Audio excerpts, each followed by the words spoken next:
Okie dokie. Time now is 11:54 p.m.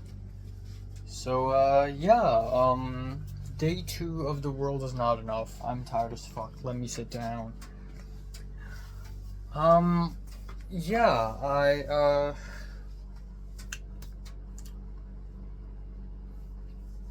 It's a good thing the call time today is a bit later.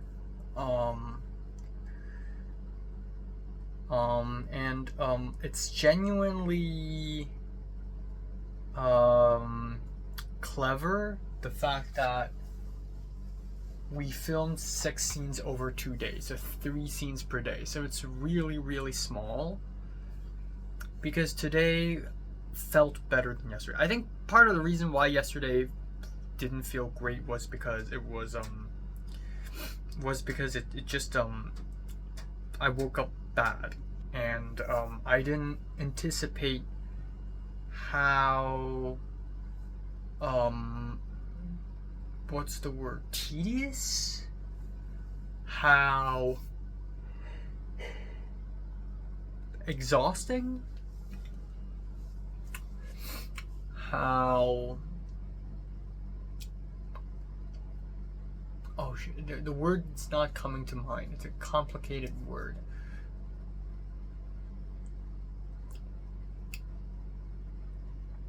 I don't know. Exacerbating. That's not the right word. But yesterday I didn't anticipate how tiresome it is to direct children. But today I sort of expected it. Also, I was scared that none of those boys would show up. Thankfully, they did. I was late. The call time was 1, but I arrived at around 1:10. I went to McDonald's off the mall, which I believe today will be the last time I'll ever be at that mall in my life. But again, it's like, that sucked, but I do realize that if it weren't for this short film, I wouldn't have gone back ever, probably, anyways, even if I'm living here. And today filming the scenes made me realize how a lot of these places, like the mall, the playgrounds, how I haven't even been in these places for so many years. Like, I think at some point, maybe in 2018 or 2019, I just stopped going to these places because both me and my brother have our own things, and when I and my family go to restaurants and when we go to places, we normally don't even go to these places anymore. But I think I went to these places back in like the early days of 2014, 2015. Maybe 2012-ish, I don't know, but those are really, really, like, nostalgic places. And it shouldn't feel like nostalgic places, because aren't those places supposed to be places I always go? But no, they are nostalgic places, because at some point when I turned 17 or 18, I just stopped going to these places, these malls, obviously playgrounds. When I became a teenager, I stopped going there and having fun there. But also, like, even walking past it, I don't do that anymore. So that's really interesting.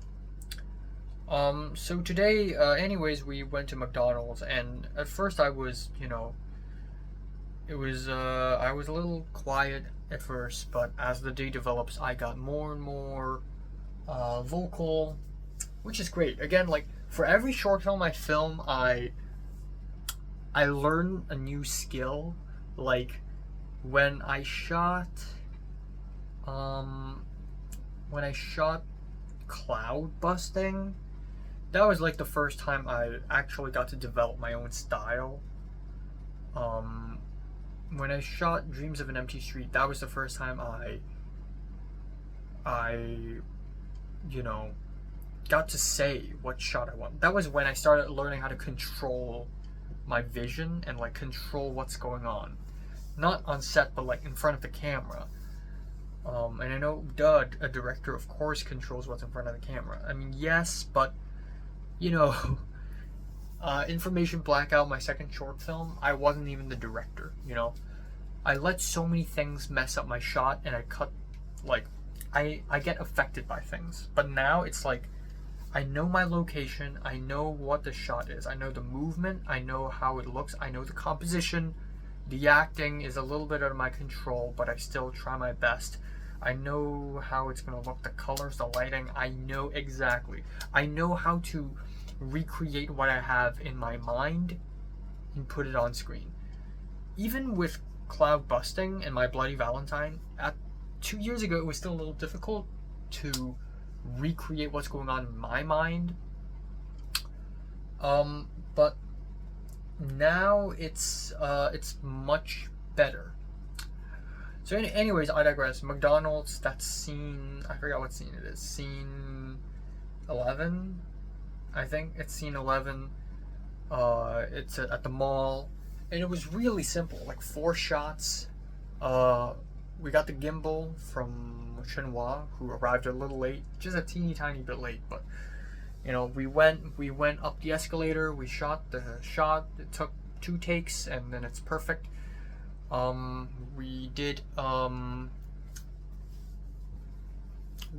another shot where the kids walk past the clinic and take a look.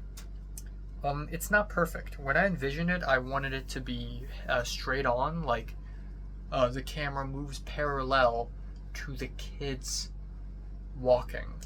But the issue is that if the camera is directly next to the kids,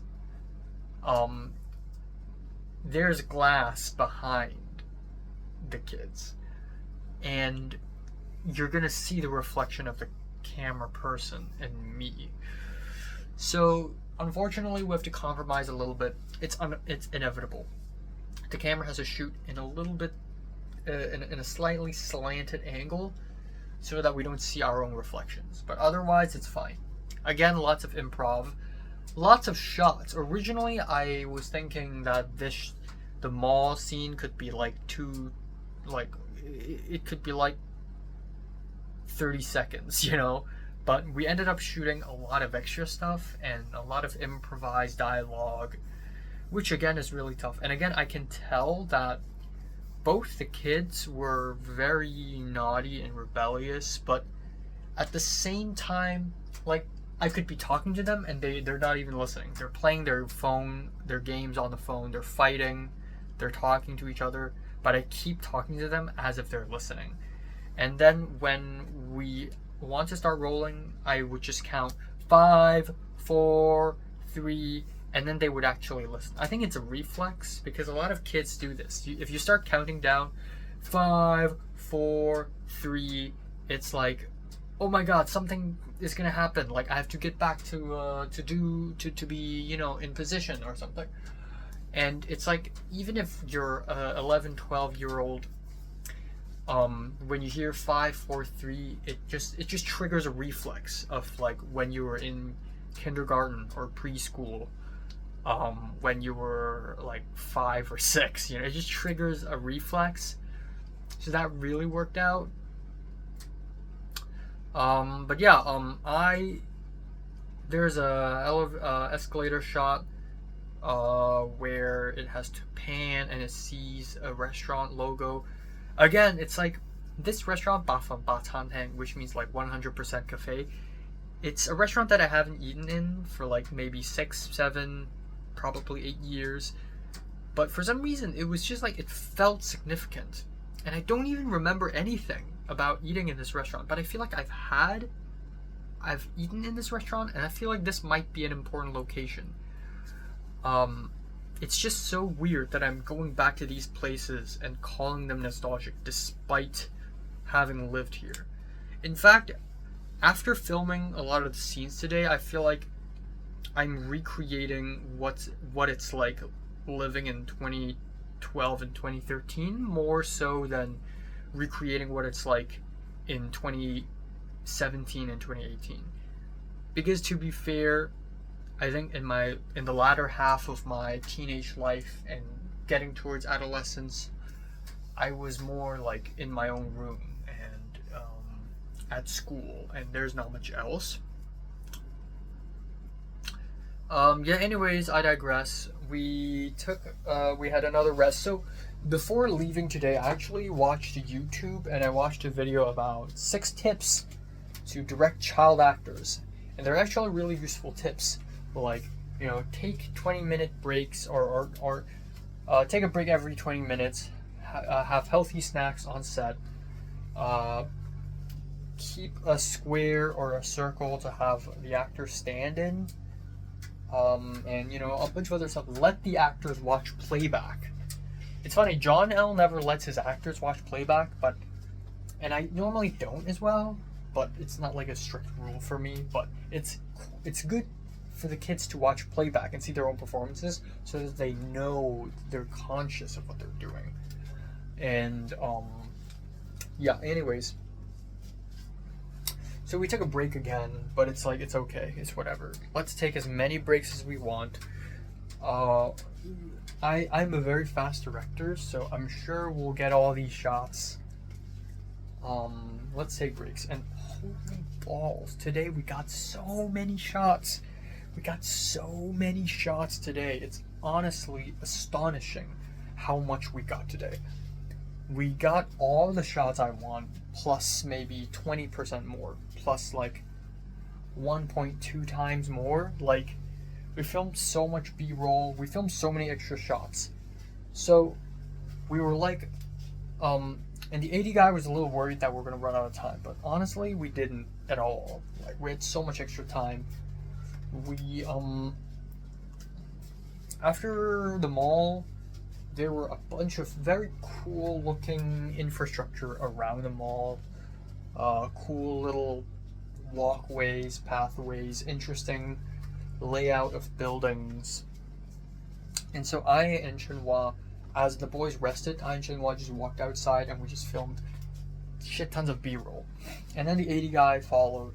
At some point, so surprisingly at the mall when we filmed, no one came up to us and stopped us. There were no security guards, nothing. Surprisingly, when we were outside the mall in a nearby area, a woman, middle-aged woman in a blue shirt, suddenly walked up to us and was like, "Are you guys filming? You can't do it. It's illegal. This is private property. That's common sense. Did you film me? Are people in this short film? In this film?" And then we're like, the 80 guy, thankfully he's there. He's like, "Oh no, we're just taking photos. We're just, walking around." And the woman's like, "No, I saw you filming. You're not taking photos. I saw you filming." And we're like, "No." And the woman's like, delete it. I was gonna say something. Like, "No, I live here." But I didn't, because she could just call me a liar. Like, "Oh no, you're lying." But I do, kind of, in a way. It wasn't exactly this apartment estate. It wasn't exactly this apartment complex. It was the neighboring one, but it was still like connected, And the woman was like, "You need a permit for this." And the 80 guy was like, "Oh, you know what? Sure, I'm gonna go back to McDonald's, and we'll figure out the permits there." And then I and Chunhua unanimously go, "Yeah, sure." So we just walk back. And as we were walking back, the woman in the blue shirt was following us, or like, she followed us for a bit. As we walked back, she still looked at us. So after a while, we ignored her and we continued filming. The thing is, I know this area like the back of my hand. So I know where to walk and how to loop back. So we went to this hidden side, small playground. And we filmed more B-roll. There's a spinny thing, which I really wanted to film. And in my head, I was like, it's not necessary to film it, but it would be cool if we can have this as a B-roll, So we actually did. We went there, and there was a grandma and her granddaughter, and they saw us with a camera, and they're like, oh, you guys filming? We can leave now. And then they actually just up and left. And the 80 guy was like, "Oh, thank you so much. So suddenly we are met with great niceness, the duality, So we filmed there, and I was like, "Ooh, what if we film the 2 boys, but like a close-up of them, and it's almost like a still shot, but their background is like changing because they're spinning around." So The 80 guy went back to McDonald's and grabbed the both boys, and they actually came and we did the spinning shot, and it looked fucking amazing. And it was, I did figure out this shot like last night. I didn't figure it out today on the spot, but it looked great. And I'm glad we had the time and the boys had the energy. Thankfully they rested, so they were like totally down to do this. We had the energy and we had the time to do this. And then afterwards we even filmed a couple extra shots. A couple shots that graphic match to a couple videos I filmed back in 2013 with a dumb plastic Sony DSLR. Anyway, so that worked. Then we moved to the second location. We went all the way back to McDonald's and went all the way back, and we returned to the hidden playground. We did a run from, and as we were walking back, I saw my helper. Great coincidence. We ran, and we did it in 2 takes. It's very easy. 2 boys running, chinois, camera on a gimbal, follow them. Beautiful wide shot that basically encapsulates this entire apartment complex. It worked. It looked beautiful. It looked like a Terrence Malick film. Looks great. We went up and then we did another walk-through shot with gimbal at the hidden playground, or near the hidden playground. We did that in 2 takes, easy peasy. No dialogue, it's just boys walking plus camera on a gimbal. It's so easy. It's such an easy shot, and it looks beautiful because of all the concrete cement pillars. It's maze-like.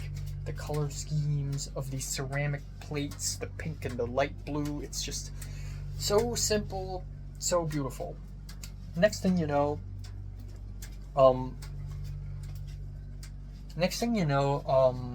we have the hidden playground. So this is the first time, I believe, in my entire career where I have to reshoot a scene.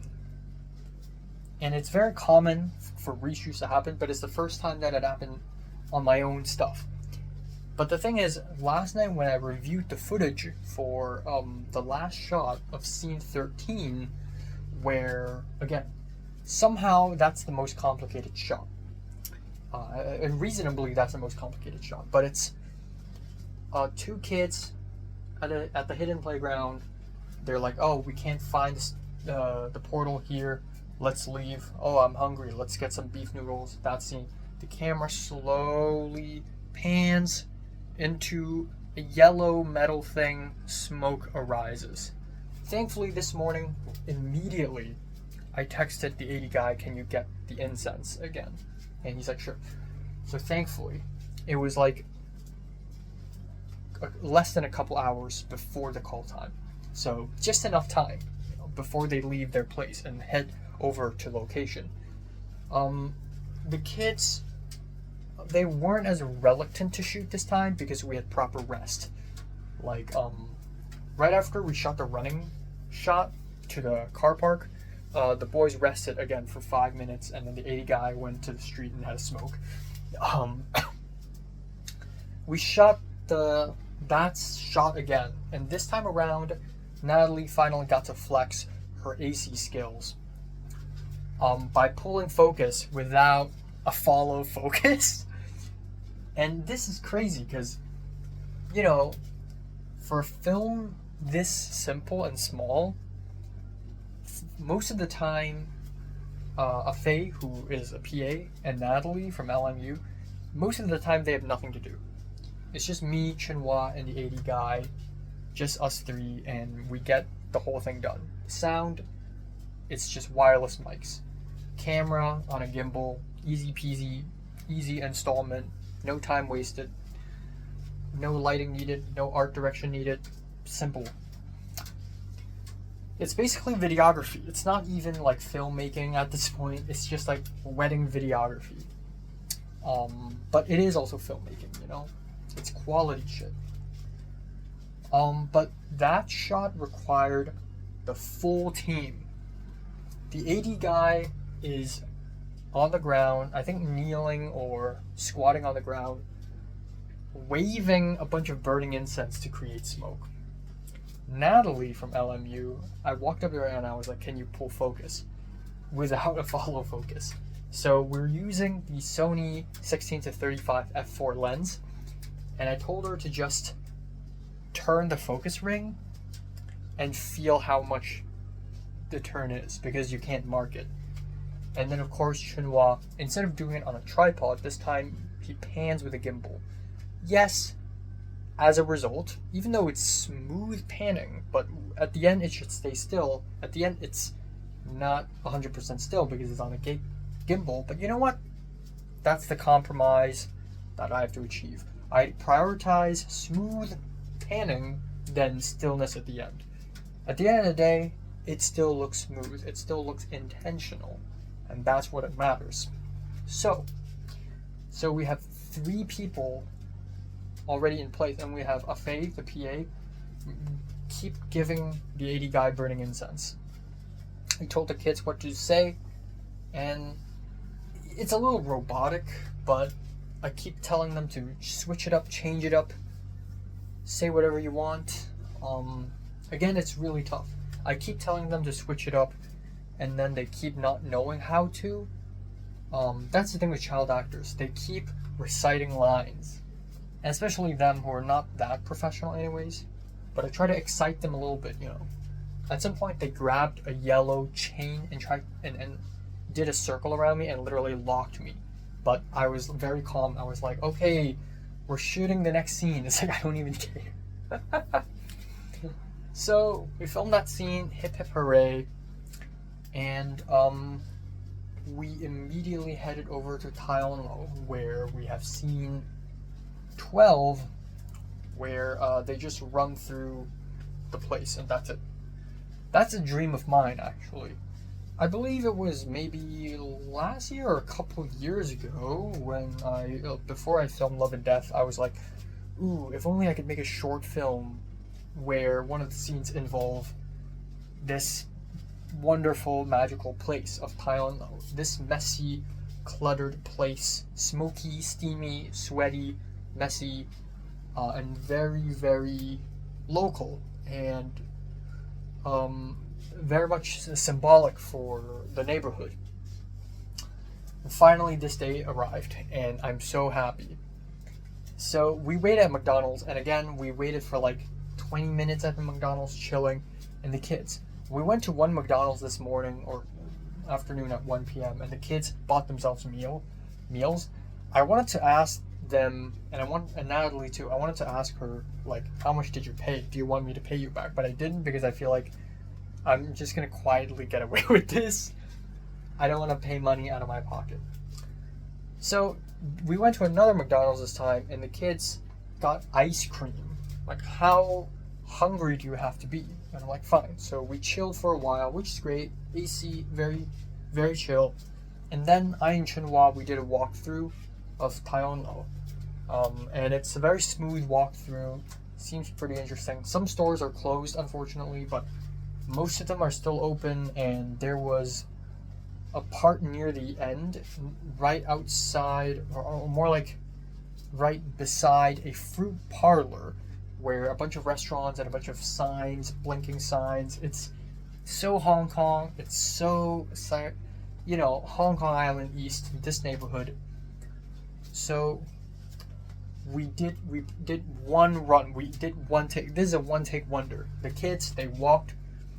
The Hugo is still finishing his ice cream, and Chunhua was like, and Hugo jokingly said, I'll keep eating it when you're shooting. And then I heard it, and I was like, you know what, that's actually not a bad idea. It gives him something to do. Instead of just walking around with empty hands awkwardly, yeah, sure, eat your ice cream while we roll the camera.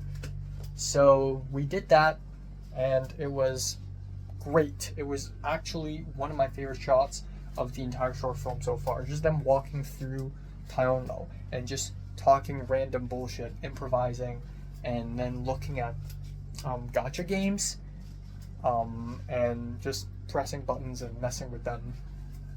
And that's great too, because gacha games is another very Hong Kong thing that I wanted to capture. I mean, it's a Japanese thing, but Hong Kong took it and made it in their own style, and we got to film a little bit of that too, and then we even filmed the fruit parlor, which is really visually interesting. Afterwards, it was like 5:30 something p.m. It's still early. We got so much B-roll, we reshot a whole scene, or more like a whole shot, and we still have time left. This is insane how fast this is getting. So for the next half an hour-ish, me, Chinhua, and the 80 guy, we walked around the neighborhood, and we took even more B-roll. Tons and tons and tons more B-roll. The thing is, today I realized that I'm filming mostly on the east side of my apartment, and the south side of my apartment. Actually, not really south side. Taiwan was south, but the area around Taiwan, I actually didn't film much, which is unfortunate, but if I had to film a lot, it would be difficult. Or what if I film some tomorrow? Fuck. But the east side of the apartment, like, you know, the mall. I didn't film the East Main Street though. That's another spot I wish I included in my script, but that's a little too much. East side I filmed a lot. West side, not really. Like the Soho area. But because we had time to do B-roll, we actually filmed a lot of the Soho area. And it was fine. And I said fine, that's because a lot of the B-roll is just nothing but a wide shot on a gimbal, or maybe close-up pan following some stranger, and it started to get a little boring. Unless I'm making a montage, I honestly have no idea how am I going to incorporate these B-rolls into my short film. So I think I am pretty much forced to make a montage at this point. So I feel like I might actually just add a montage in the middle of this, with so much B-roll I had, and so beautiful as well.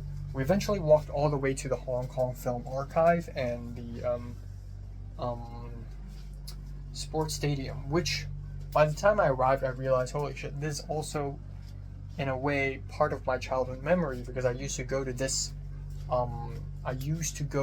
sports stadium to learn badminton and swim. Really? Did I swim there? Maybe. I forgot. But this is also part of my childhood. So we filmed a couple B-roll there. Unfortunately, there's no story there because I didn't include it in the script. But we filmed a bunch. And there's this area near the seaside where I run, and I still do. You know, like last September when I came back to Hong Kong and I started running, and you know, back in 2019 I already started running. I would jog around a park, and there's this road, so we filmed a bit of that. At this point, I realized that I'm not only trying to make a film, but I'm also trying to capture and incorporate as much of my geographical memory of this place as possible in this short. So if I had done push-ups at this place, at this park, then I guess I'll have to somehow include a shot of this in my short film. Which, speaking of which, I don't have it because I don't know why. There's a one spot in the park where I did push-ups, and I feel like that would be a pretty interesting spot. Oh, you know what? I could film myself doing push-ups actually. Like one day in the next few days, I could just do it. Actually, that would be pretty interesting. Including a push-up of myself in the short film. That would be pretty weird and interesting. The more I talk, the more I realize that there are still places I want to include, because I have so many memories of this place. The south side, the MTR exits, and the push-up spot is one of them. If I could go into the sports stadium and film, that would be great too, but I highly doubt that that's possible. Anyways, after the B-roll, we went back to McDonald's again, and Natalie from LMU have disappeared because she needs to leave, she needs to go back home. That's okay.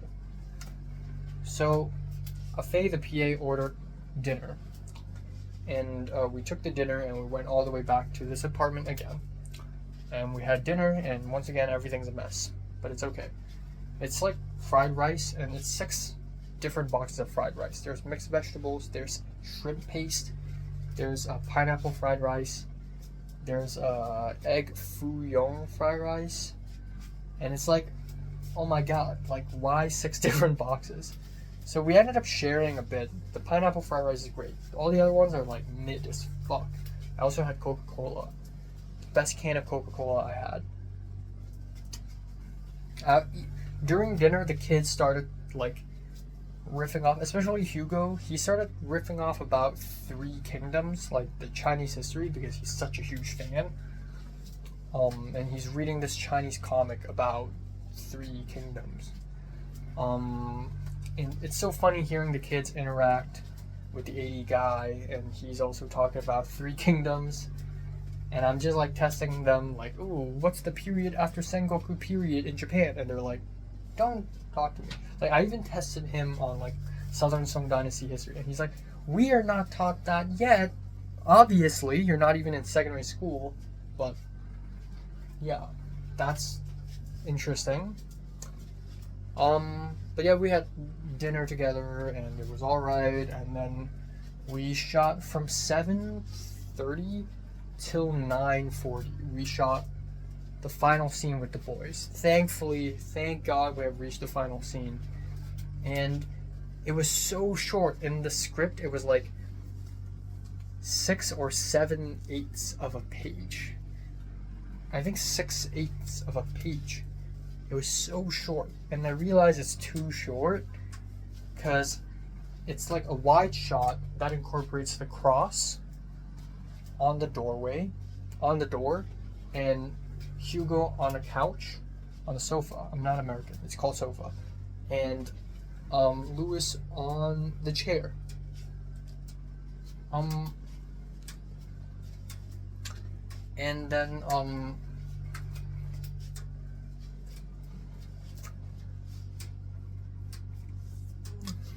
that dialogue, that's 3 lines. And I wanted 2 close-ups, and I realized that with the dialogue scene only 3 lines long, what the fuck am I gonna do? First line, wide, second line, close-up, third line, another close-up? That's stupid. Why not just wide shot whole way through? So I told the boys to like improvise and add a couple more lines, and again they struggled a bit, but also there were a couple takes that were natural by accident, because there's a sudden change to a line and it felt more genuine. So those moments are the moments that I intend to keep. But yeah, we had a couple of close-ups with great bokeh, great blurry background. Actually not that great because it's interior. Also we had lighting.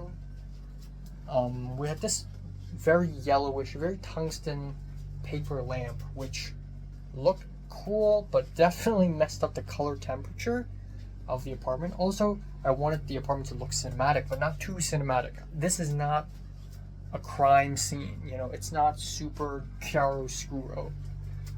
This is at the end of the day an apartment, but I'm also not turning it into a soap opera. So I need to find like a good sort of middle point between being too cinematic and being too uncinematic. So we had the 80 guy holding an Aputure 60 watt. It's a V-mount battery plugged to a wall socket. So we're not using L mounts.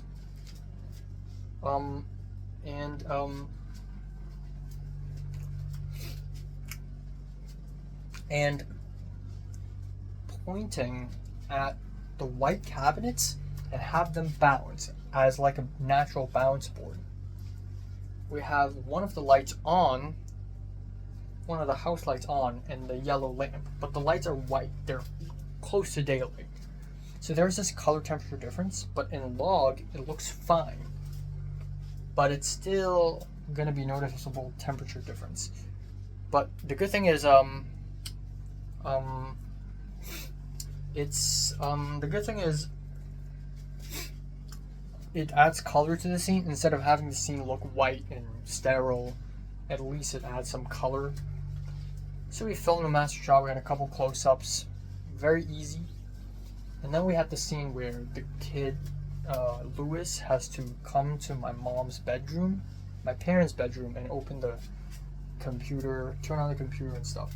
Thankfully, this setting up the Windows 7 simulator is very easy. I literally go to Google and setting it up. Perfect. Went extremely well. No hiccups. Surprisingly, no hiccups. Because whenever it involves technology, there's hiccups. Thankfully, no hiccups. Also, thankfully, the exposure difference between the extremely bright computer monitor and the light reflected from the monitor, the light emitted from the monitor to Lewis's face, the exposure ratio between the face and the monitor was fine. It wasn't like the computer was overblown. So we did like 2-3 takes. It worked well. It wasn't perfect because I'm trying to reenact the many times in my childhood when in the middle of the night I would sneak to my parents' bedroom, turn on the computer, and try to, I don't know, look for something or do something important, maybe upload a YouTube video or something. But it's not exactly how it goes. Like, the door should be closed when my parents are sleeping, so I would have to open the door, but we didn't do that. Also, obviously, Windows 7 simulator is nothing like the actual Windows 7 that we had in our old computer with all the files and folders and wallpapers and all the applications, all that stuff. But it's the closest I can get to a reenactment. At least it has the vibe. At least it captures a certain feeling, a glimpse, you know. And then we even added a shot where the camera goes into the computer screen and it gets blurry. We couldn't achieve the blurry effect because we just don't have enough hands to make the focus blurry. But it's a cool extra shot because I figured that this could be, you know, this could be an entry point to the montage, or just a montage of like old videos I have. We are inside the computer now. It's sort of like the scene in Mulholland Drive where we finally found the key and we just fall into the keyhole, and then Naomi Watts wake up in reality. Sort of feels like that. And then finally 2 more shots. One where we have to film through a cup handle. Again, trying to figure out interesting ways to film an apartment as much as possible. So we filmed through that. Honestly, I wish the cup handle was more visible, but it also kind of worked out. Acting, extremely tough, man. Extremely fucking tough. I looked at my script and I was like, hell no. These 2 kids will not say it right. Because the dialogues I wrote are for 7 and 8 year olds. Second of all, it's too candid, it's too plain. Hey, let's go out tomorrow. It's like, they're definitely not the right kind of people to say these lines. So I helped them change the dialogue up a little bit. It was still, the end product is still a little robotic, but there are natural moments here and there.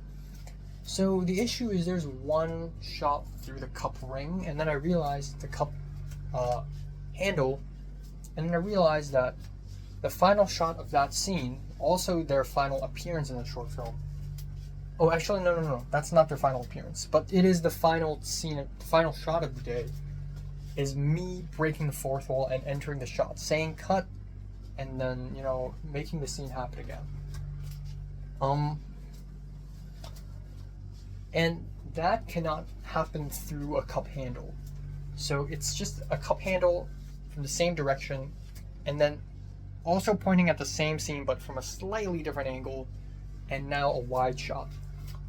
So we went through that scene, and that scene was literally just one line from Lewis. So I told them to improvise, and we ended up adding like 2, 3, 4 more lines. And then I showed up and I said cut, and then I secretly told Chunhua, when I say cut, don't actually cut. This turned out to be the most interesting shot of the entire short so far, because it's like meta short film, and I've never done this before, actually, where the director himself shows up, because it changes everything. So first of all, when I say cut, the actors, the 2 boys, they don't know that it's a fake cut, so they actually break character. So the thing is, when the 2 boys have bad acting, suddenly it's not a bad thing anymore, because now in this scene, instead of being the 2 characters, they're also just 2 boys. They're actors now. So if they have bad acting, it kind of makes sense. And then when I start to direct the 2 kids, I'm also kind of playing the role of myself, but I'm the director. So I'm suddenly a little self-conscious. And then when they replay the scene and the acting's improved, that's great. But is that part of the story, or is that part of reality now? Are they acting because I directed them to act out these lines, or are they saying these lines because they're actually these characters? Like, suddenly it's, I don't know what's right and what's wrong, and suddenly it's extremely fascinating. Like, so yeah, I don't know. So this is extremely interesting, and yeah.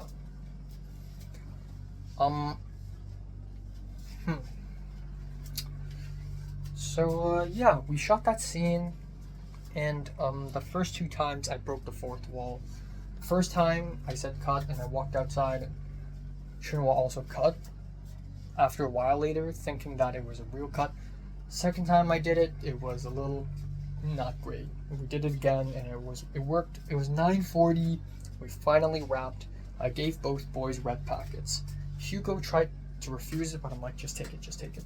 And I thought the 2 boys were like done with me, but Louis was like, hey, next time you have something like this, get me again, call me again, like, just tell me next time. So hopefully at the end of the day they enjoyed this experience, because oh my god, like, the worst thing to happen to a director is to create a terrible filmmaking experience for other people. Hopefully they enjoyed it, and they left, and then we packed up everything and everyone's left, and yippee-ki-yay, back to normal life living in this room. It's interesting that when I opened this apartment up and turning it into a film set, it doesn't feel like my own home, it just feels like a workplace. But now I'm supposed to be in my room, I'm supposed to be in my apartment again, everything. It's supposed to be like, it's supposed to be a safe zone, and it's all locked up and everything's calm. But for some reason, when I turn this into a film set, it just becomes like, it's a very weird feeling of, yeah, it's my home, but for the time being, this is like a professional space where I'm out there. Even though I'm inside, but I'm outside, Like, every day of my life when I'm here, I go back to this place, my apartment, my bedroom, and it's a safe space where I just calm down and just watch YouTube videos. But like, suddenly it's not like that, So yeah. But yeah, I think the footage we got today, beautiful. I'm actually satisfied. I think we'll make something great with this. Today I realized something. This is the most meaningful film I've ever made so far. But I'm using the most meaningless way to film it. And it's interesting, making the most meaningful thing using the most meaningless way. Which is what makes this short film so fascinating for me. Alright, looking forward to the last day, which is tomorrow. The entire vibe will change. We're going to have adults for actors. We're going to have a woman on set I mean, Natalie's a woman too. And she's a girl. She's younger than me. I'll call her a girl. But it's gonna be different. And hopefully tomorrow goes as well. And oh, the magic hour today. The sunset today looked beautiful. It actually looked purple. Hong Kong sunsets usually look yellowish. That's why it's called Fun, because it's yellowish. But today it looked purplish, and I was like, holy shit! If I get this shot tomorrow, the sunset, and if the sunset tomorrow looks pinkish and purplish, it's gonna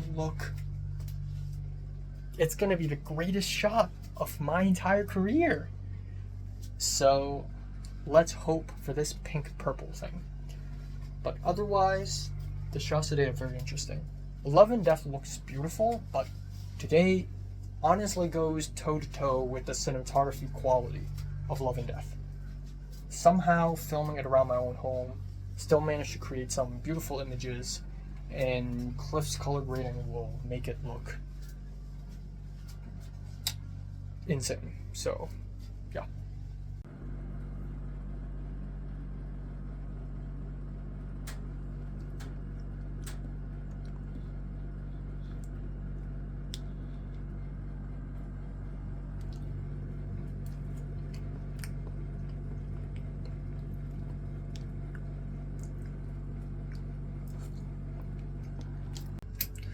Alright, time now is 11:25 a.m. in the morning on August 9th. August 8th. We are, I believe, 9 days away from leaving. Hold on. Are we 9 days from leaving? 9, 10, 11, okay, 8, 9, 10, 11, 12, 13, 14, 15, 16, 17. Yeah, 9 days. We're not counting 17, because 17 is literally the day I leave, so we're not counting that. 9 days, fuck me, woo! We're down to the single digits.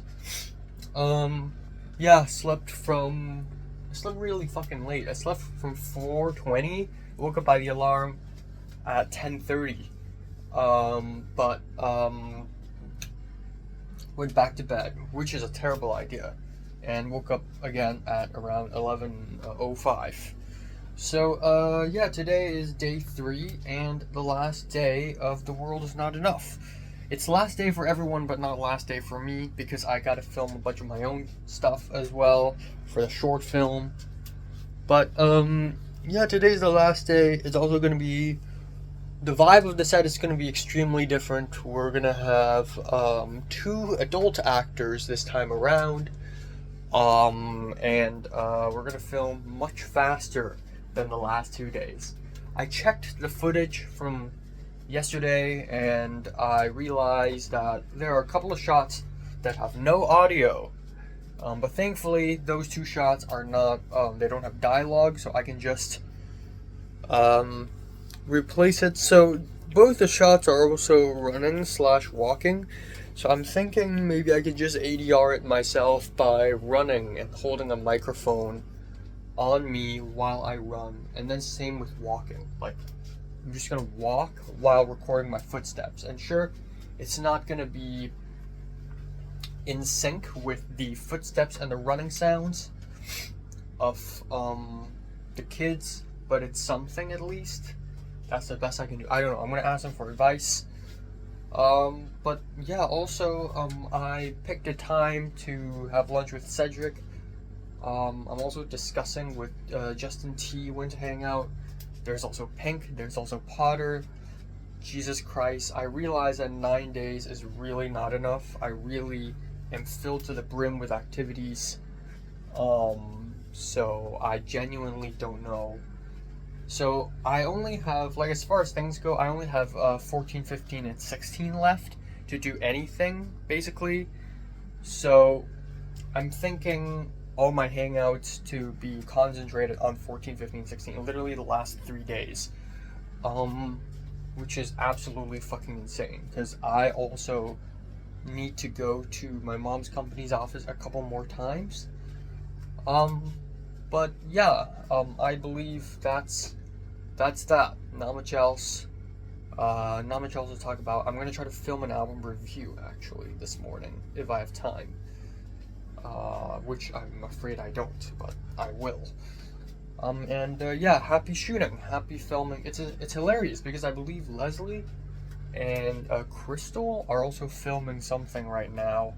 I don't know if they're filming in China or are they filming in LA, but with an all Chinese crew. But I saw Crystal make Instagram stories about filming, and it's like a huge set, lots of radios, lots of walkie-talkies with multiple crews, from multiple departments.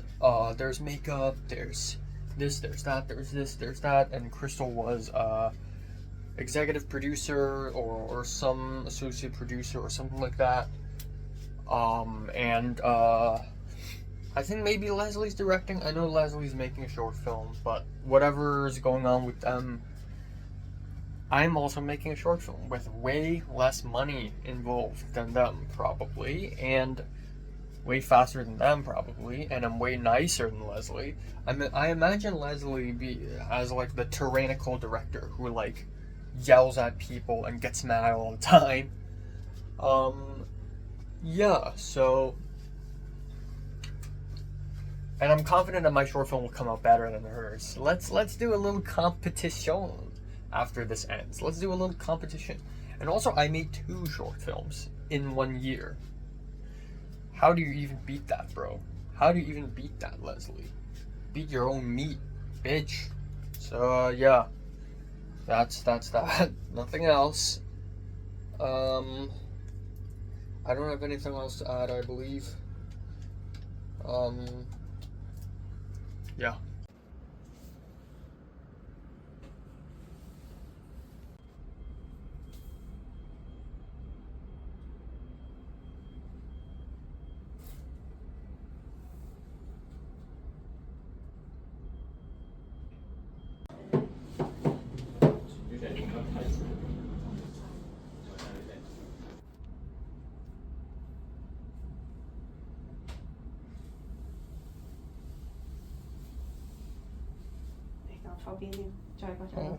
可唔可以再慢啲？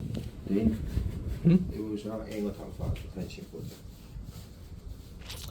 咩舒服啲就 OK 咯。舒服啲 OK， 你爭日都 OK 咯。Keep 咯。Action。你琴晚冇事啊嘛？我收到你嘅電話錄音。冇。Sorry。冇嘢嘅，我女發生嘅事已經過去咗，我冇怪佢啊，佢都冇怪當日嘅天氣。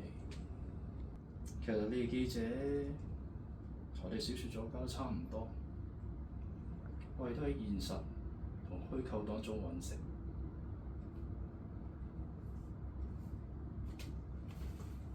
係咩？你仲未話俾我聽？你點解退休嘅？筲箕灣道啲樓冧晒，太古城大火，屋企冇咗。我想逃走啊，但係喐唔到，我就眼光光咁望住啲街。係光得滯。唔係佢塊面要就啊，咁樣去。嚇？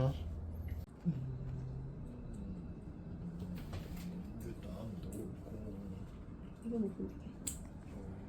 有。好啦，終於。咁樣啦。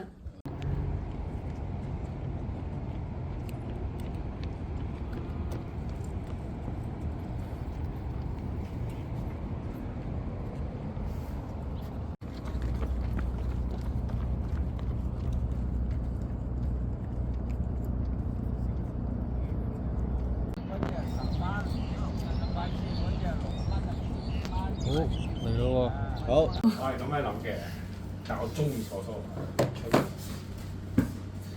好。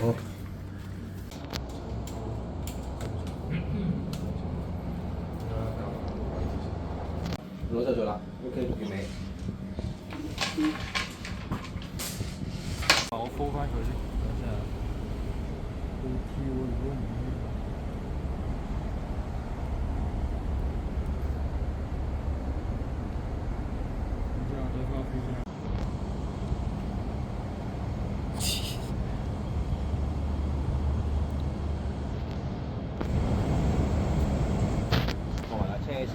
Action.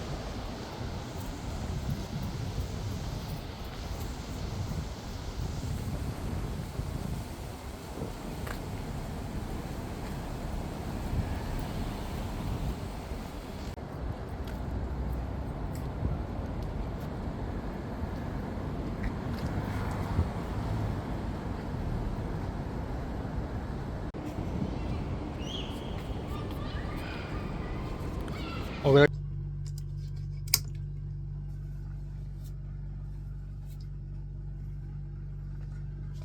Okay, time now is 1:02 a.m. in the morning on September and August 9th, baby.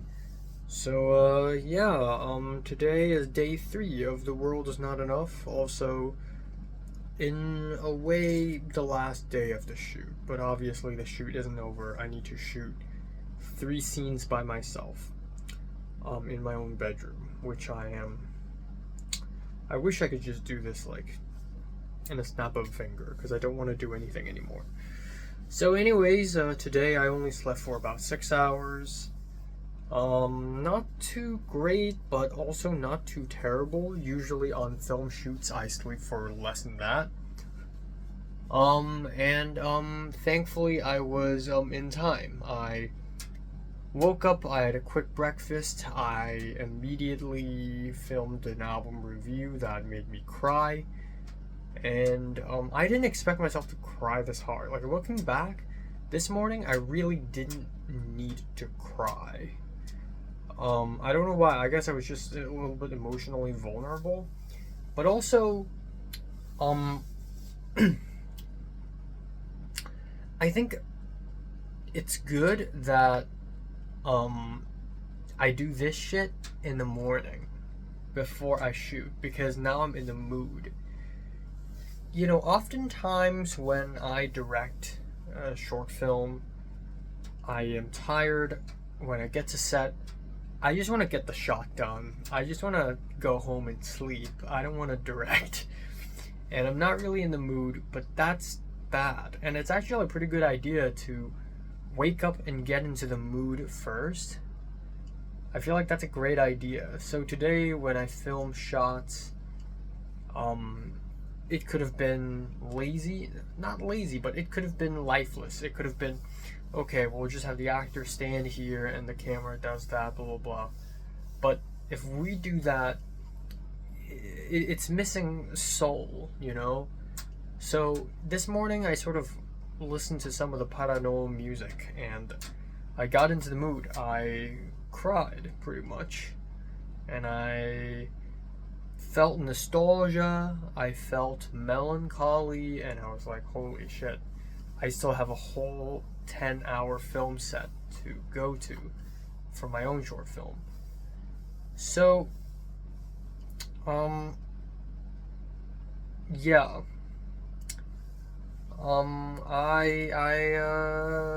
I filmed the album review, and then here we go. At 1 p.m., Natalie from LMU arrives first, and then Chunhua arrives. I got a WhatsApp from the AD guy, the PA guy, and the actress who is going to be the actress today. A while later, the main guy shows up. The main guy, the actor for who plays John, who is an old man, but because he's actually not that old, now he's not an old man. He's a middle-aged man. Anyways, a few days ago he WhatsApped me saying that he has herpes, or like some kind of thing, some kind of skin thing. And he even took a photo of like, it's like under his lip there's like some stuff, and he's worried that it's gonna look ugly, but it is healing. And it's actually not that obvious. Like when I filmed it, it wasn't that obvious that he has weird skin defects. But he came and everyone's nice, and the first 2 scenes, so we have 6 scenes to film today. The first 2 scenes, we're filming is scene 4, which is the first scene they're going to show up in the short film, and scene 14, which is the last scene they're going to be together in the short film. And it's 2 pretty dialogue heavy scenes, and also I realized that given that these 2 actors just met, it's actually not a very great idea to just put them in 2 dialogue heavy scenes immediately,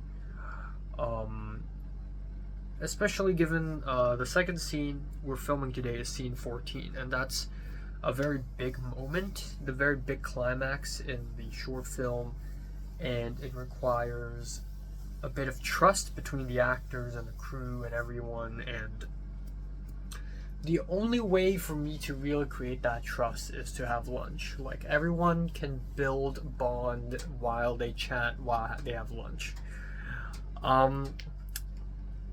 So I was a little scared at first. So at first it was very awkward, and the tone, the atmosphere of the set today is extremely different from the last 2 days. The last 2 days was, I guess in a way it's very chill, because we were constantly resting, but also extremely exhausting because of the kids. It was very noisy and exhausting, and it has energy, but it was exhausting. It was tiring nonetheless. Today, however, with both actors being older than me, adults, everything's a little bit different.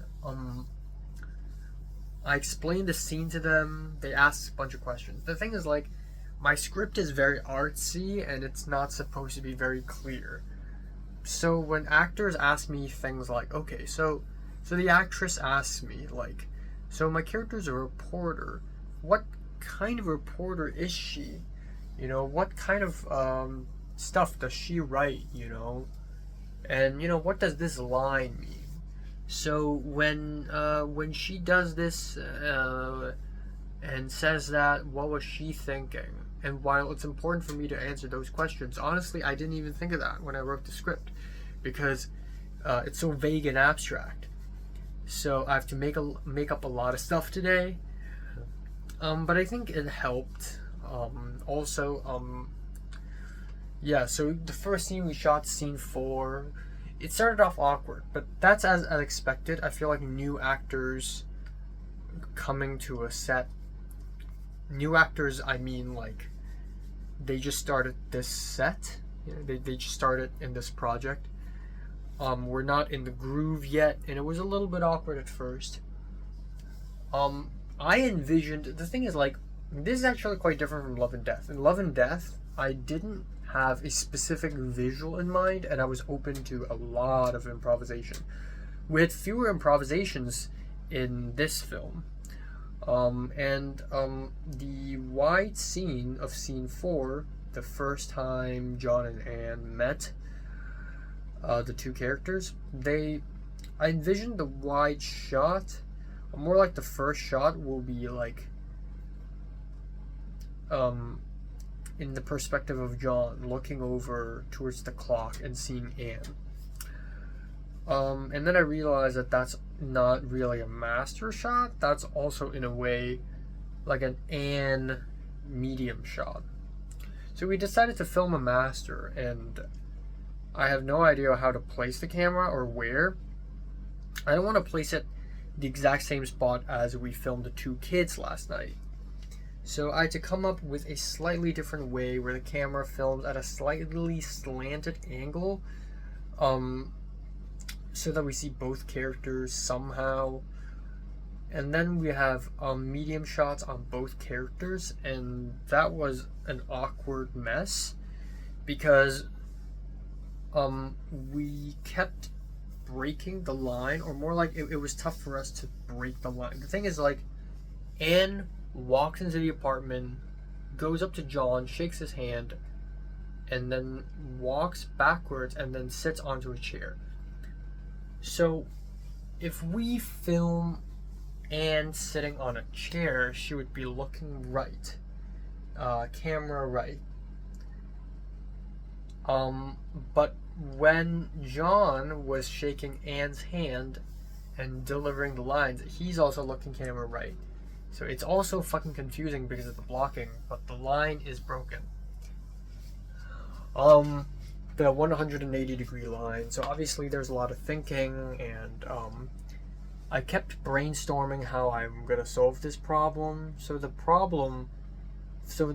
final fix was I'm not gonna use the master shot until the very end. I'm not gonna use a wide shot. I'm gonna start with Anne's medium shot where she sort of enters through the kitchen and walks out. Again, I wish the camera would like look straight into the wall, like parallel to the wall, but we couldn't really do that because it wouldn't look great. But again, it's a small compromise. I think it'll still look really good in the short. And then I'll cut to John's medium, and then I'll cut to the wide where the line is a little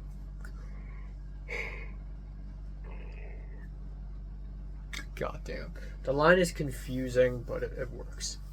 After that, we have scene 14, and that's such a huge scene. And again, I was really worried that the actors don't have chemistry yet.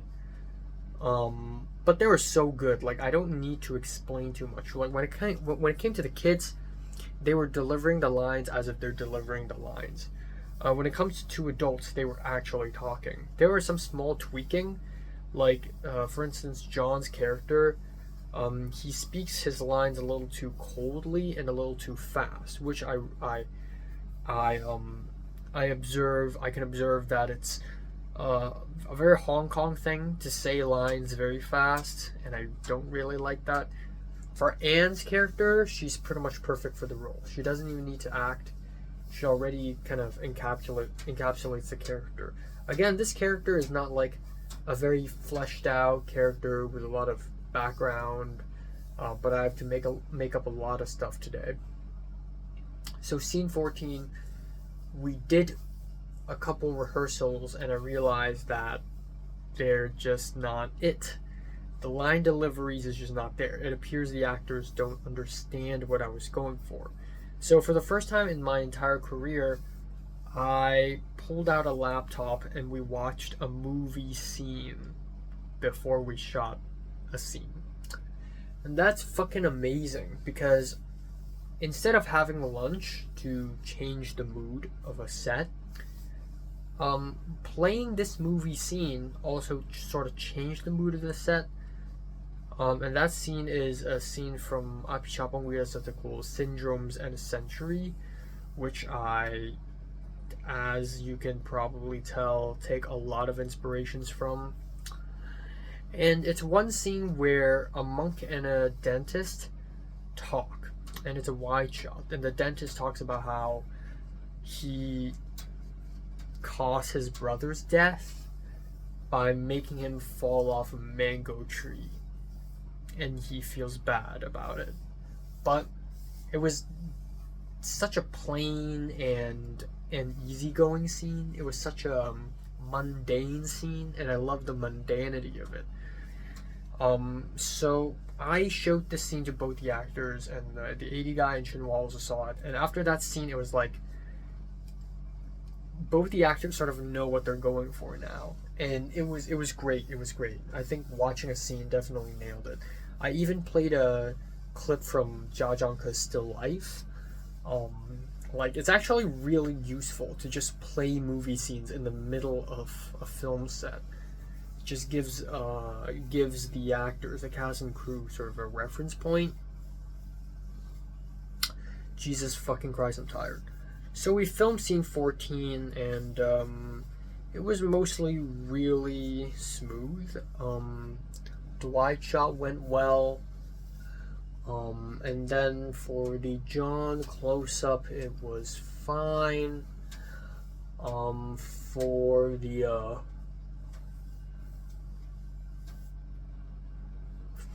John close-ups, it was tricky because there's a whole monologue about a dream about the world ending. It's so abstract, and he acted kind of sad in one take and dramatic, and I was like, oh, it's too dramatic. He also spoke really fast and I didn't like it. But for the most part, we did a few takes and it was a-okay. Then we shot Anne's close-up and the lighting was fucking terrible because the camera was literally in front of the window, so the sunlight from the window directly hits off of her face and it just bounces back. So the lighting on her face is flat as fuck. So we spent a long while trying to figure out how to light her face. So we actually used the Aperture 60 watt light again, and we had a bounce board and we tried to create some sort of contrast. We had a couple people standing on camera right so that we could negative fill her face. It's crazy, we don't have flags and this is a small space, and since Chunhua was wearing a black shirt, he's a human flag. So this is a DIY lighting, and then the 80 guy Hollywooded the 60 watt pointing at a foam board which is used as a bounce board. This is as DIY and as grassroots as it possibly can be.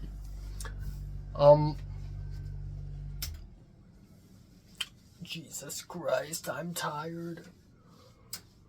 Oh god.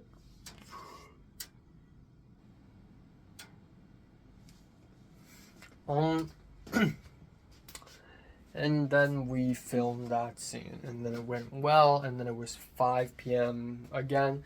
I direct really fast, despite the fact that I've taken a lot of takes. I shot a lot of takes.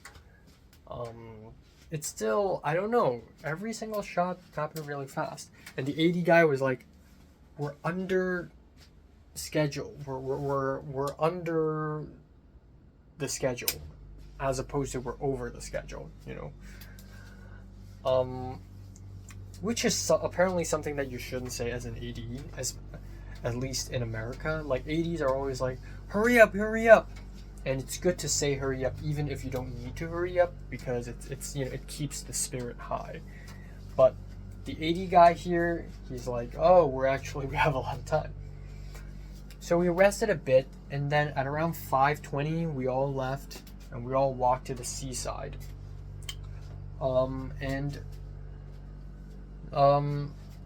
Yeah, Natalie came with us, and I realized, because Natalie's about to leave. Natalie's about to go back to her home in Hong Kong. And she brought all her stuff with her, and she's about to leave. So I grabbed a red packet with Natalie's monies in it, $600, and I was ready to give it to her. But right after arriving at the seaside, me, Chunhua, and the 80 guy, we walked around and trying to find the right spot to film the next scene, which is the seaside scene where John and Anne sort of talk, very leisurely, very laid back, and John sort of delivers this tiny monologue about the ocean reminding him of someone, which is a cool little motif in my scripts. Like, in my stories, there's always there's this motif of the ocean reminding someone of someone. But anyways, as we were walking over to the seaside, we walked around the east side, or more like the west side of the neighborhood. And wow, once again I was like, Jesus Christ, there's so many great shots here. Like, there's so many great places that would be perfect for B-roll. And again, it's like 5:20. It won't be sunset until almost 2 hours later. Like, we have plenty of time. I told the 80 guy and Chunhua that, but the 80 guy was like, no, let's focus on the actors first, and let's focus on the scene. So yeah, we had like 2 freaking hours to shoot like 2 shots. It's so easy, dude. We have so much time. So after we found the right spot, it was at that moment when things turn a little like, for some reason the 80 guy, I don't think it's related to my short film at all, but the 80 guy like saw something in his phone and he got a little upset, and he was like, ah, fuck, in Cantonese, not actually fuck. And then I started to get a little tired.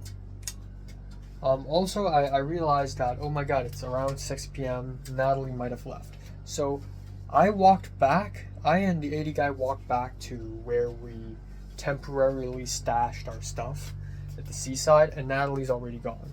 I was like, oh man. I was a little, I don't like wasting money on people, but Natalie came and she deserved some money at least. So I was about to give her 600 Hong Kong dollars. She just up and left. And I know she probably didn't even expect to be paid, but I wanted to pay her. If I pay Chunhua 1,500, I might as well pay her.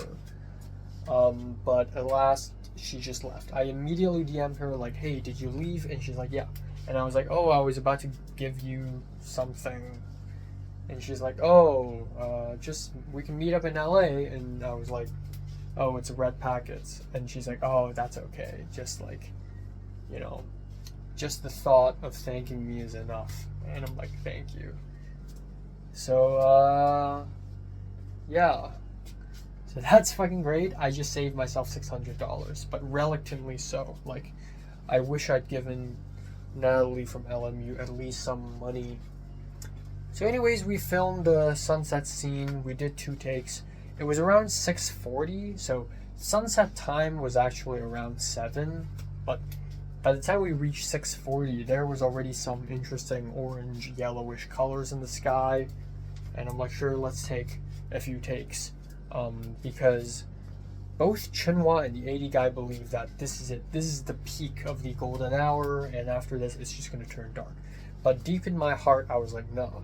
If we wait for around half an hour more, I'm sure the sky will look beautiful. And I was right. So we filmed a couple takes.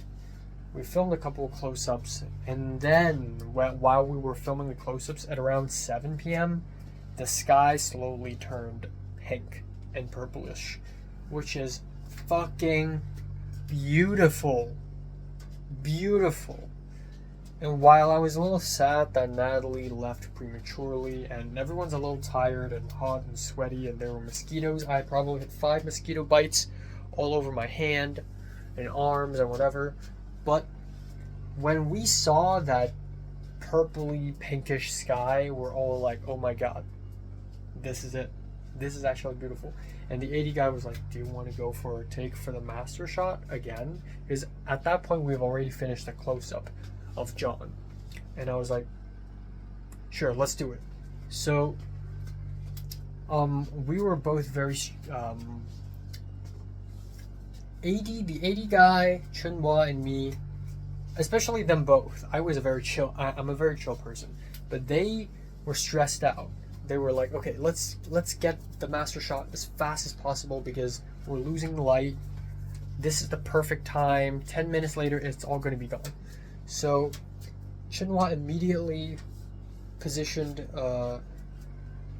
his camera on a gimbal and my camera on his gimbal and about to shoot. And then the gimbal ran out of battery. And so the 80 guy immediately grabbed new batteries. A few seconds later, we roll. And holy shit, it's beautiful. I can't wait for Cliff to color grade this because even in log, there's colors. Log is already dragging everything down and making everything look gray. But when log has colors on it, that's how you know it's beautiful. It's so beautiful.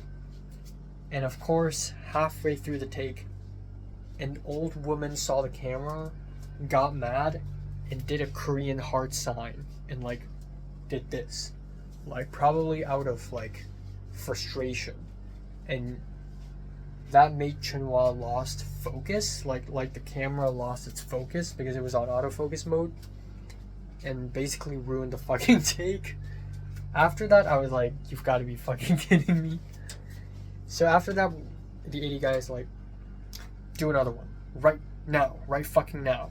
So we immediately did another one, and the sky was, at this point, it was nighttime. It was at this moment, daytime has become nighttime. But we did another take anyways. It went really well, but it was a little dark. And It's either the second last take, which is ruined by a crazy old bitch, or the last take, which is a little too dark. I have to choose between these two. But either way, it's beautiful. We got it, and it was great. So after this point, I decided to add one more shot, an extra shot, where John and Anne walk through a quote-unquote kiosk, which is, I guess, the old British way of saying like a small snack store. And it was a completely improvised shot. I just told Chunhua to follow me, and I just told both actors to just walk through the thing, and we just did it, and the shot looks fucking amazing. Completely improvised, looks beautiful. After that point, the AD guy, the PA guy, and the actress left to buy dinner. Me, Chunhua, John go back home, and we rest and we chill. So we came back home. I drank a small can of cream soda. I'm super tired and thirsty, and we rested. So we're at home now. 20 minutes later, dinner arrived, and it's fried noodles this time, also from Taiwan Lo.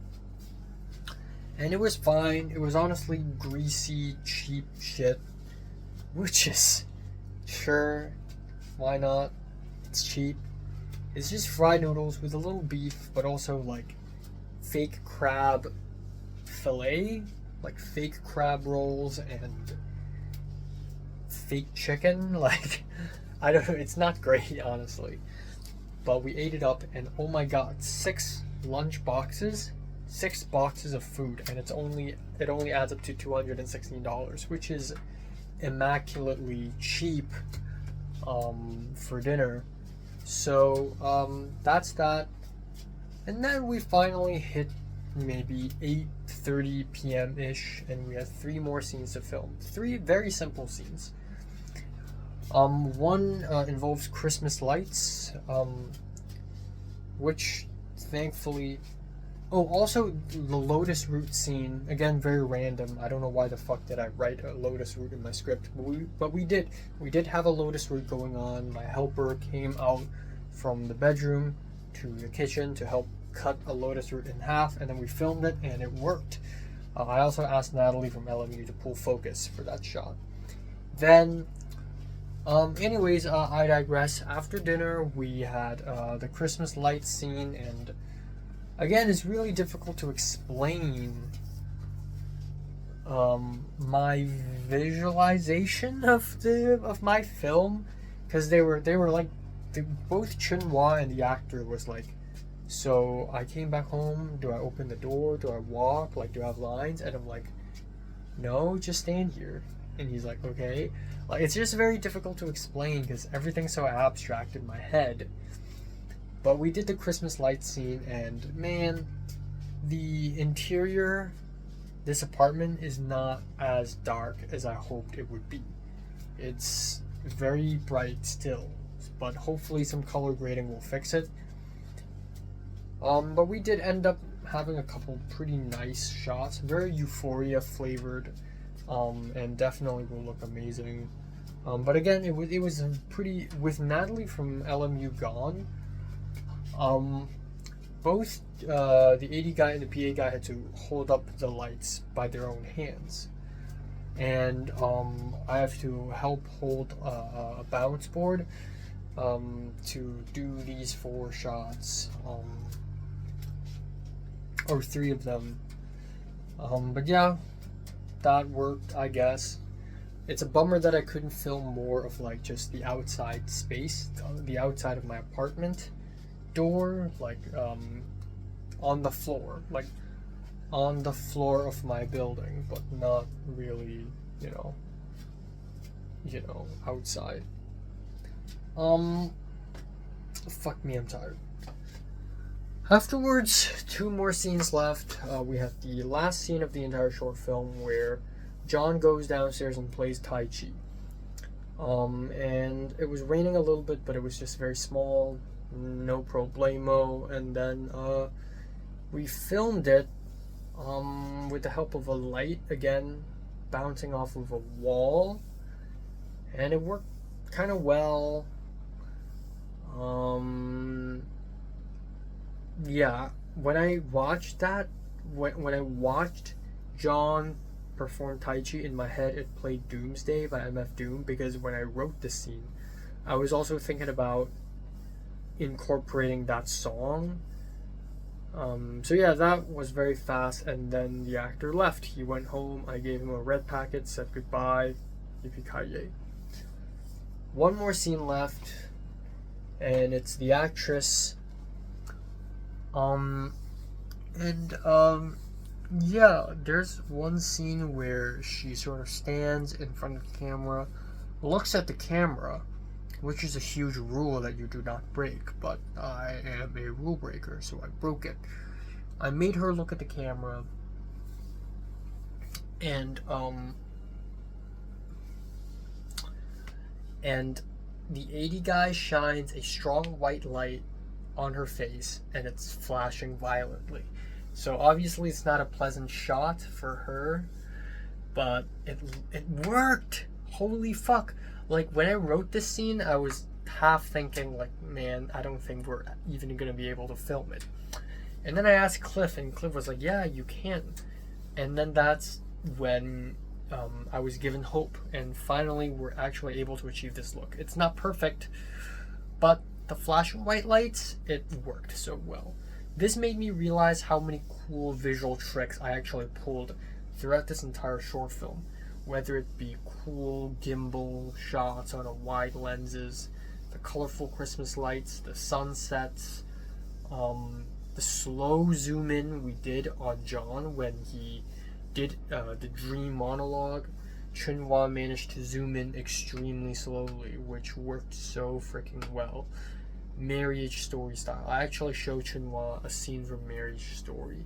I also showed Chunhwa a scene from Twin Peaks when we're about to do the flash of white lights. Again, playing movie scenes actually really help a lot. Finally, we did a couple more scenes. One where Anne walks and talks to a phone, which looked good, but the reflective car surfaces and the reflective car windows sort of blew Chunhwa's cover, so we couldn't do that. But, you know, I can edit 2 different takes together, because in another take Chunhwa was in front of the cars. Second shot, and also technically final shot of the day, is the actress walking around panicking, and that worked really well as well. And then there's one more shot where I was like, oh, this looks really nice. It's a white street lamp in the playground next to us. But the thing is, for some reason, even though it was top lit, it didn't look good, so I gave up. And then that's it. So we all went back to my home, and we spent a little bit time filming voiceovers, recording voiceovers. Oh my god, I'm so tired. We did that easy peasy. She doesn't even need any directing. Then she left, and everyone left, and then I and Chunhwa spent about 20 minutes copying files from the camera to my laptop. More like to my hard drive via my laptop. And during that, I and Chunhwa looked at our footage. I showed him footage from Objects in the Mirror and Love and Death. Showed him some YouTube clips from movies. Everything worked fine, and I and Chunhwa ended up developing a pretty good friendship. Again, it sucks that I have trust issues, because earlier in July I was like, Chunhwa probably doesn't even think much of me. But after today, I do think we can be very good friends. And also there are many moments where Chunhwa sort of understands what I want to go for visually. There are a couple B-rolls that's just Chunhwa's ideas. Chunhwa's like, oh, that's a beautiful shot. And in my head, I'm like, yeah, I would have done the same. And also there are so many instances where I and Chunhwa switch lenses, and we just have great coordination. So honestly, everything worked really well. While Cliff is probably more experienced and maybe a little bit more talented, I do think that Ain Chunhua has worked enough to a point where he knows what I want, and yeah, and that's great, you know? That's what I was asking for. So I think I'm just going to credit him as a DP and not include me, even though I technically am, in a way, a bit of a DP. And then, yeah, I and Chunhua looked over some footage, and then at around 11-ish, he leaves, and end of story. So yeah, I have 8 days left, by the way, in Hong Kong, which, again, 8 days seems like quite a bit, but no. And the rest of the week is going to be packed. I'm debating right now whether I should go to my mom's company's office or not tomorrow, because I'm truly tired and I truly just want to sleep all day, really. Yeah, I think aside from that, everything's fine, and I think it's a miracle that I was able to even make this short film in the first place. Like oh my god.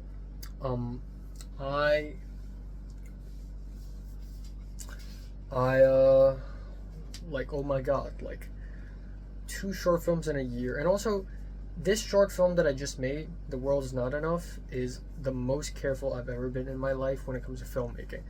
And I think that's because of training. Like, it is my 8th short film, and I have arrived at a point where I really care about sound quality, and I care about if something's in focus or not.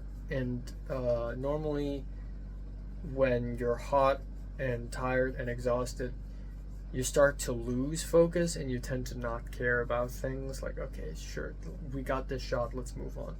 But I still have that sort of detailed thinking even when I'm hot and tired. I feel like as a filmmaker, I've come to a point of achieving that.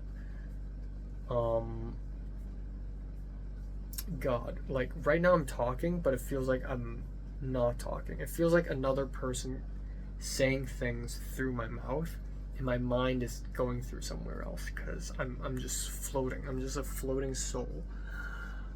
But yeah, everything went well. So by not giving Natalie $600 and by having the dinner so freaking cheap yesterday and today, I actually ended up saving tons of money. And if I end up giving Weng, the Macanese producer, $2,000, the whole short film will add up to a little bit more than $6,000, which is still fucking expensive, but still one of the cheaper ones I've made. Of course, not as cheap as Cloud Busting and My Bloody Valentine, but $775 for a short film this beautiful and meaningful. Hell yeah. So yeah, I can't wait to edit this, actually. I think it's going to turn into something genuinely moving, and I am excited. And I'm excited to get some awards. And also, I just I DM'd Justin T, I DM'd Potter, I DM'd Pink, asking to finalize dates and stuff. So I and Pink may meet on August 16th, the day before I leave. I and Potter will have lunch together on August 14th, and lunch with Cedric confirmed on August 15th. So 14, 15, 16, 3 lunches in a row. Hell yes. I still don't know whether I should go to my mom's company's office tomorrow. I also don't want to waste a whole day. 8 days left, and I spent another whole day being in my mom's company's office. I don't know. I do really want to sleep though. So maybe I don't know, maybe I go on the 13th. Even though I'm supposed to hang out with my mom as well on the 13th. I don't know. Fuck. And Tom also told me he might not be free on Sunday. Even though I and Nick are planning to have lunch that Sunday. I don't know, man. I don't know. But yeah, short film is almost done. I still have my own scenes to film next Monday on the 12th. Yeah, plus re-record some scenes, some shots that had lost audio files. But yeah, overall it's good. I'm so tired. I'm gonna crash.